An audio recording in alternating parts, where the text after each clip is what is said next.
अस्सलाम वालेकुम। मैं हूं समर बशीर और आप देख रहे हैं मेरा चैनल नॉलेज घर। और आज हमारा C++ कंप्लीट लेक्चर सीरीज का लेक्चर नंबर 6 है, जिसमें हम दो टॉपिक्स डिस्कस करेंगे, जिनमें से सबसे पहला टॉपिक है ऑपरेटर्स।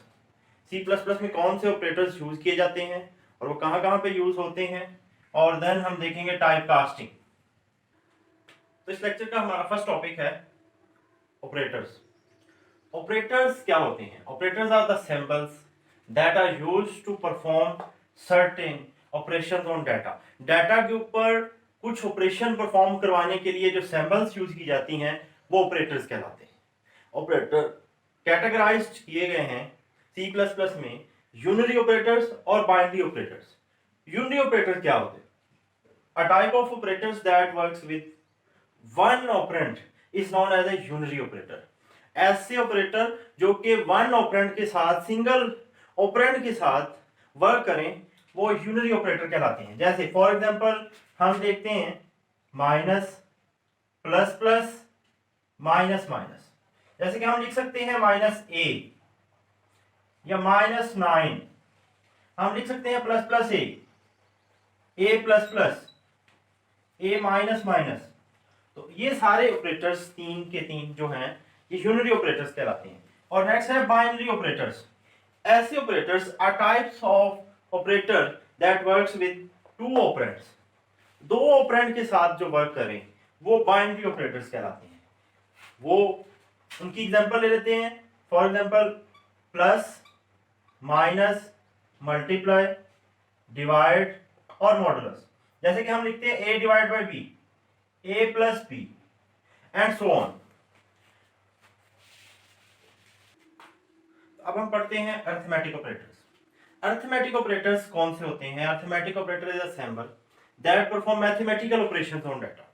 तो अरिथमेटिक ऑपरेटर्स ऐसे ऑपरेटर्स हैं जो कि किसी भी डाटा के ऊपर मैथमेटिकल ऑपरेशंस परफॉर्म करते हैं। और C++ में एक फॉलोइंग लिस्ट जो है हमारे पास, ये अरिथमेटिक ऑपरेटर्स परफॉर्म करवाए जाते हैं। सबसे पहला ऑपरेटर है एडिशन। एडिशन मतलब कि प्लस, ऐड टू वैल्यूज, दो वैल्यू को ऐड करने के लिए बहुत बेसिक ऑपरेटर्स हैं जो कि कॉमनली हम पढ़ते हैं। Subtraction, minus, subtract one value from another value. Multiplication, multiplies to values, दो वैल्यूज को मल्टीप्लाई करने के लिए। और डिवीजन है कि divide one value by another value, एक वैल्यू को दूसरे के ऊपर डिवाइड करना, तकसीम करना। मॉडुलस, रिमाइंडर ऑपरेटर जिसको हम बोलते हैं, the gives the remainder of division of two integers. दो इंटीजर्स की डिवीजन का जो रिमाइंडर बचता है वो हमें ये प्रोवाइड करता है। ठीक है। नेक्स्ट हमारा टॉपिक है असाइनमेंट स्टेटमेंट।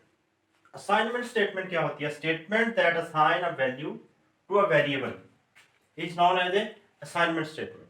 एक ऐसी स्टेटमेंट जो कि एक वैल्यू एक वेरिएबल को असाइन करवाए, उसे हम क्या कहते हैं? Assignment statement. तो इसका सिंटैक्स क्या है कि वेरिएबल लिखा जाता है, उसके बाद असाइनमेंट ऑपरेटर, इसको हम क्या कहते हैं? ये असाइनमेंट ऑपरेटर है।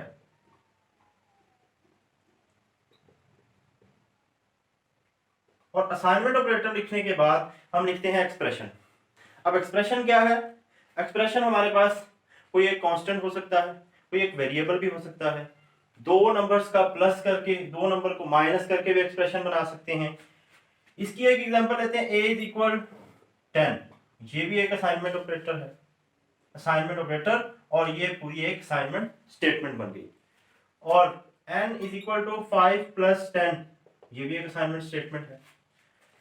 यहां पे एक कॉन्सेप्ट यूज होता है l value and r value का।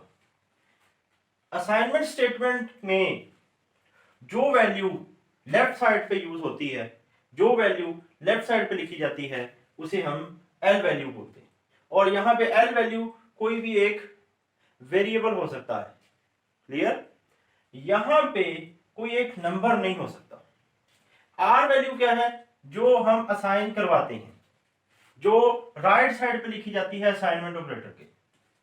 हमने लिखा n इज इक्वल टू 10, ये हमारी क्या है, एल वैल्यू है और ये आर वैल्यू है। लेकिन अगर हम कहें कि 10 इज इक्वल टू n, तो ये एक रॉन्ग असाइनमेंट स्टेटमेंट होगी, क्योंकि तमाम जो एल वैल्यूज हैं वो तो आर वैल्यूज बन सकती हैं। वो कैसे, कि हम कहें a is equal to n, तो ये एक ट्रू असाइनमेंट स्टेटमेंट है। लेकिन अगर हम कहें कि ये जो आर वैल्यू है ये एल वैल्यू बन जाए, तो ये नहीं बन सकती, क्योंकि ये एक हमारे पास कांस्टेंट है, 10 है। 10 में कोई और वैल्यू असाइन नहीं करवाई जा सकती। लेकिन वेरिएबल जो है a है, या यहाँ पे कांस्टेंट कोई होता तो वहां उसमें भी हम वैल्यू असाइन करवा सकते थे। हमारा नेक्स्ट टॉपिक है compound assignment statements. Compound assignment statement क्या होती है? Assignment statement that assigns a value to many variables. अगर एक वैल्यू हमने बहुत से वेरिएबल्स को असाइन करनी हो तो उसे हम क्या कहते हैं? Compound assignment statement. For example हम कहते हैं a is equal to b is equal to c is equal 5। तो ये 5 जो है, इस स्टेटमेंट के बाद a की वैल्यू भी 5 हो जाएगी, b की वैल्यू भी 5 और c की वैल्यू भी 5। तो एक ही वैल्यू थी और मैनी वेरिएबल्स थे और हमने एक ही स्टेटमेंट में उसको असाइन करवा दिया, तो इस स्टेटमेंट को हम क्या कहते हैं? Compound assignment statement. Next, compound assignment operator कौन से होते हैं? कंपाउंड असाइनमेंट ऑपरेटर C++ में यूज होते हैं। C++ language provide the compound assignment operators that combine assignment operator with arithmetic operator. Assignment operator को अरिथमेटिक ऑपरेटर के साथ कंपाउंड करके हम कंपाउंड असाइनमेंट ऑपरेटर उसको हम कहते हैं, और उससे हम कैसे ऑपरेशंस परफॉर्म करवा सकते हैं कि सिंटैक्स है उसका कि variable operator is equal to और एक्सप्रेशन। इसकी हम एग्जांपल देखते हैं। फॉर एग्जांपल हम कहते हैं कि a is equal to a plus 5। ये हमारी सिंपल असाइनमेंट स्टेटमेंट। लेकिन अगर हम कहें इसी में हमने कंपाउंड असाइनमेंट ऑपरेटर यूज करना है, तो उसके लिए हम क्या करेंगे? a इज इक्वल, हमने करना क्या था? a में 5 प्लस करना था, तो हम a प्लस इज इक्वल यहां पे 5 लिखेंगे। तो ये स्टेटमेंट और ये स्टेटमेंट दोनों इक्वल स्टेटमेंट्स हैं। ये स्टेटमेंट क्या कर रही है? a की वैल्यू में 5 प्लस करके a को असाइन करवा रही है। तो इस स्टेटमेंट में क्या होगा कि a में प्लस होगा क्या? 5, और a की वैल्यू इंक्रीज हो जाएगी। इसी तरह हम यहाँ पे माइनस भी यूज कर सकते हैं, and so on, all arithmetic operators use किए जा सकते हैं। तो नेक्स्ट हमारा टॉपिक है इंक्रीमेंट ऑपरेटर और डिक्रीमेंट ऑपरेटर। इंक्रीमेंट ऑपरेटर, जिसको हम प्लस प्लस कहते हैं, ये क्या करता है? The increment operator is used to increase the value of variable by 1। किसी भी वेरिएबल के साथ जब हम इंक्रीमेंट ऑपरेटर परफॉर्म करवाते हैं तो उसकी वैल्यू में एक इंक्रीमेंट हो जाता है, उसकी वैल्यू में एक इजाफा हो जाता है। इंक्रीमेंट ऑपरेटर को हम देखते हैं कि फॉर एग्जांपल हमने यहाँ पे इंट a एक वेरिएबल लिया और a में हमारी वैल्यू थी 5। a plus plus terminator sign लगाया, तो जब ये स्टेटमेंट रन होगी तो a की वैल्यू क्या हो जाएगी? a की वैल्यू हो जाएगी 6। क्लियर? इंक्रीमेंट ऑपरेटर दो तरह के हैं, एक पोस्ट फिक्स है और दूसरा प्री फिक्स है। पोस्ट फिक्स का मतलब बाद में इंक्रीमेंट होने वाला ऑपरेटर, और प्री फिक्स जो कि पहले लगता है किसी भी वेरिएबल से, ये लगता है किसी भी वेरिएबल के बाद।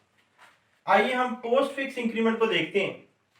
अगर एक एग्जांपल के साथ, पोस्ट फिक्स हमेशा इंक्रीमेंट बाद में और वेरिएबल पहले, ठीक है? इसकी एक एग्जांपल लेते हैं। हमारे पास एक a और एक b वेरिएबल है, हम डिक्लेयर कर लेते हैं। एक a वेरिएबल को हमने इनिशियलाइज करवा लिया 5 के साथ। अब अगर हम a is equal to b plus plus करेंगे, तो ये जो b प्लस प्लस है, इसमें क्या हो रहा है? b में एक इंक्रीमेंट हो रहा है। लेकिन इस स्टेटमेंट के रन होने के बाद क्या रिजल्ट हम निकाल सकते हैं कि ए की वैल्यू क्या है और बी की वैल्यू क्या है।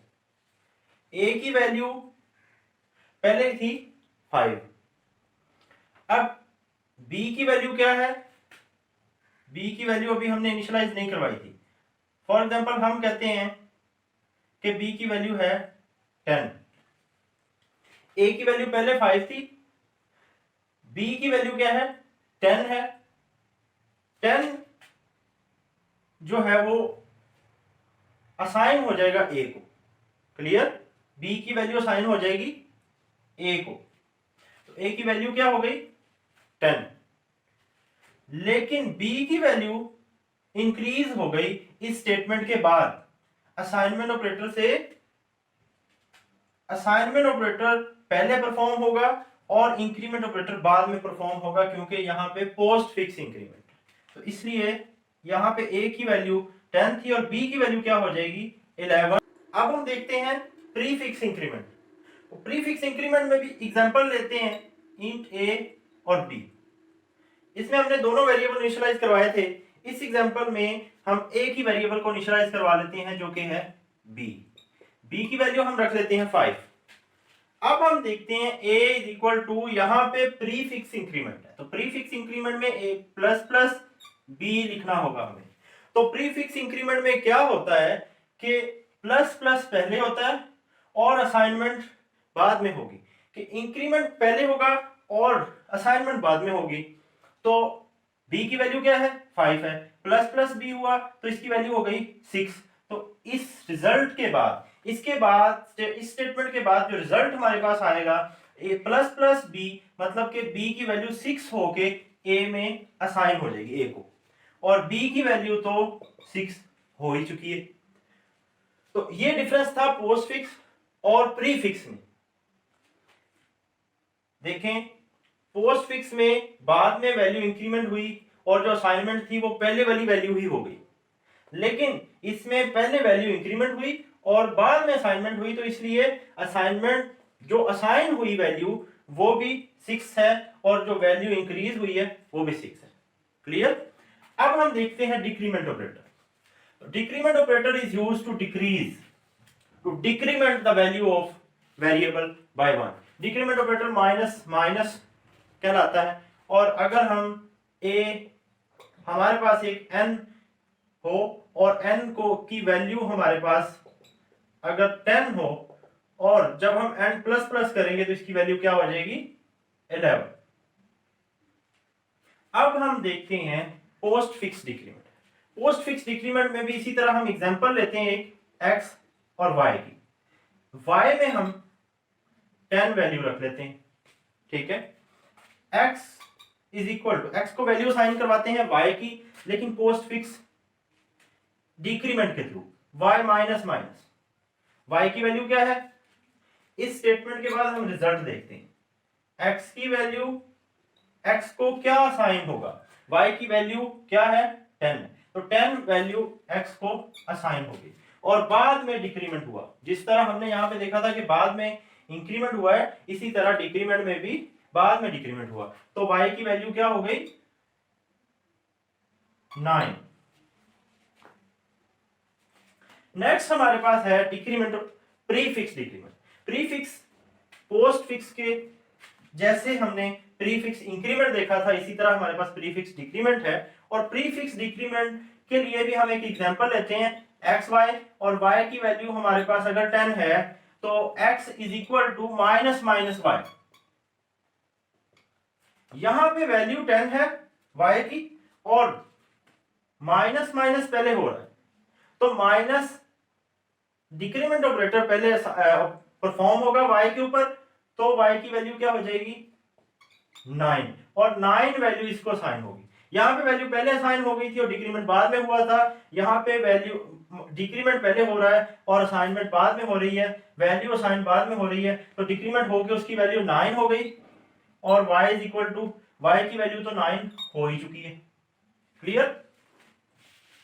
तो हमारा नेक्स्ट टॉपिक है टाइप कास्टिंग। टाइप कास्टिंग क्या है, the process of converting data type of a value किसी भी वैल्यू की डाटा टाइप किसी दूसरी डाटा टाइप में कन्वर्ट करना ड्यूरिंग एग्जीक्यूशन ऑफ प्रोग्राम क्या कहलाता है? टाइप कास्टिंग कहलाता है। The process of converting the data type of a value during execution is known as a type casting. तो टाइप कास्टिंग दो तरह की है हमारे पास, एक है इम्प्लिसिट टाइप कास्टिंग और दूसरी है एक्सप्लिसिट। इम्प्लिसिट टाइप कास्टिंग एक ऐसी टाइप कास्टिंग है जो कि ऑटोमेटिकली C++ का कंपाइलर परफॉर्म करवाता है। आइए हम देखते हैं एग्जांपल के साथ कि इम्प्लिसिट टाइप कास्टिंग क्या है। फॉर एग्जांपल हमारे पास एक इंटीजर टाइप का a है और फ्लोट टाइप का हमारे पास b है। a में हमने वैल्यू जो रखी है वो हमने a में अभी कोई वैल्यू असाइन नहीं करवाई। फॉर एग्जांपल b में हमने एक वैल्यू 10.5 असाइन करवा दी। अब अगर हम कहें a is equal to b, तो ये जो b की वैल्यू है वो है फ्लोट टाइप का b और a हमारे पास है इंटीजर टाइप का। तो b की वैल्यू में फ्लोटिंग पार्ट जो होगा वो डिस्कार्ड हो जाएगा और इंटीजरल पार्ट जस्ट a में जाएगा, मतलब कि a की वैल्यू हो जाएगी 10। तो ये क्या कहलाता है? इम्प्लिसिट टाइप कास्टिंग कहलाता है। टाइप चेंज हो गई है उसकी वैल्यू और वो प्रोग्रामर ने नहीं बल्कि कंपाइलर ने ऑटोमेटिकली कर दी। Explicit type casting performed by a programmer. इसका सिंटैक्स क्या है कि हम जिस टाइप में हमने कन्वर्ट करना होता है वो टाइप लिखते हैं और एक्सप्रेशन साथ लिख देते हैं। इसकी हम एग्जांपल लेते हैं। फॉर एग्जांपल हमारे पास इंट a है एक और इसी तरह फ्लोट टाइप का f वेरिएबल नेम से हमारे पास एक वेरिएबल, जो f है उसमें वैल्यू है 25.29। अब हमने a is equal to int of f किया तो f की वैल्यू इंटीजर टाइप में कन्वर्ट होके a को असाइन हो जाएगी। तो इस तरह से a में 25 वैल्यू आ जाएगी जो कि इंटीजर। क्लियर? तो ये था आज का हमारा लेक्चर नंबर 6। इंशाल्लाह हम फिर मिलेंगे लेक्चर नंबर 7 के साथ। तब तक के लिए अल्लाह हाफिज। मेरा चैनल नॉलेज घर सब्सक्राइब कर दीजिएगा और साथ ही बेल के आइकन पे क्लिक कर दीजिएगा ताकि हर नई आने वाली वीडियो आप तक पहुंच सके।